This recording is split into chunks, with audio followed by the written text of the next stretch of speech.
लालची किसान की कहानी। एक छोटे से गांव में रघुनाथ नामक एक किसान रहता था। रघुनाथ मेहनती और ईमानदार था, लेकिन उसमें एक दोष था, वह बहुत लालची था। उसके पास एक छोटा सा खेत था, जहां वह गेहूं, चावल और सब्जियां उगाता था। उसकी खेती अच्छी होती थी, लेकिन फिर भी वह संतुष्ट नहीं था। वह हमेशा सोचता था, अगर मेरे पास और जमीन होती, तो मैं बहुत अमीर हो सकता हूँ। एक दिन रघुनाथ अपने खेत में काम कर रहा था, तभी एक साधु बाबा गांव में आए।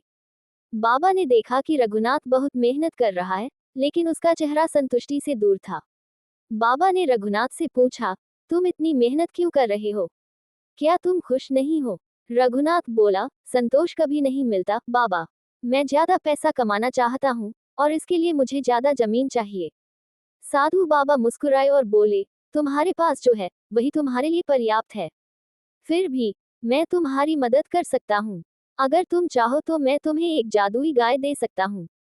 ये गाय हर दिन तुम्हें जितना दूध चाहिए उतना देगी। पर ध्यान रखना, तुम कभी ज्यादा दूध न मांगना, क्योंकि लालच से तुम्हें नुकसान हो सकता है।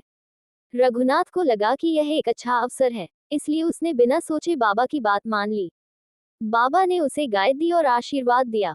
रघुनाथ घर वापस आया और गाय को अपने बाड़े में रखा। अगले दिन गाय ने उसे पर्याप्त दूध दिया, जितना वह अपने परिवार के लिए चाहिए था। रघुनाथ खुश हुआ, लेकिन उसका मन लालच से भर गया। उसने सोचा, अगर मैं गाय से ज्यादा दूध मांगूं, तो मैं और भी ज्यादा बेच सकता हूं और अमीर बन सकता हूं। अगले दिन रघुनाथ ने गाय से बहुत अधिक दूध मांग लिया। गाय ने उसे उतना दूध दे दिया, और रघुनाथ ने उसे बेच दिया। धीरे धीरे वह और अधिक दूध मांगने लगा और गाय से बहुत अधिक लाभ कमाने लगा। उसका खेत बढ़ने लगा, और वह तेजी से अमीर बनने लगा।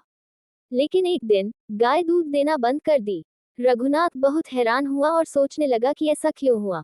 रघुनाथ फिर से साधु बाबा के पास गया और उनसे पूछा, बाबा, आपने जो गाय दी थी, वह अब दूध क्यों नहीं देती? साधु बाबा ने गहरी दृष्टि से रघुनाथ को देखा और कहा, तुम्हारी लालच ने तुम्हें नुकसान पहुंचाया। तुमने जो अधिक मांगा, वह अब तुम्हारे हाथ से निकल चुका है।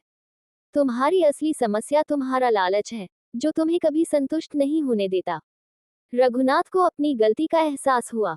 उसने बाबा से माफी मांगी और वादा किया कि वह अब कभी लालच नहीं करेगा। उसने फिर से अपनी खेती शुरू की, लेकिन इस बार उसकी मेहनत और संतोष से उसका जीवन खुशहाल हो गया। वह समझ गया कि किसी के पास जितना है, उसे उसी में संतुष्ट रहकर खुश रहना चाहिए। और इस तरह रघुनाथ ने लालच को छोड़कर अपनी मेहनत से एक साधारण और खुशहाल जीवन जीने की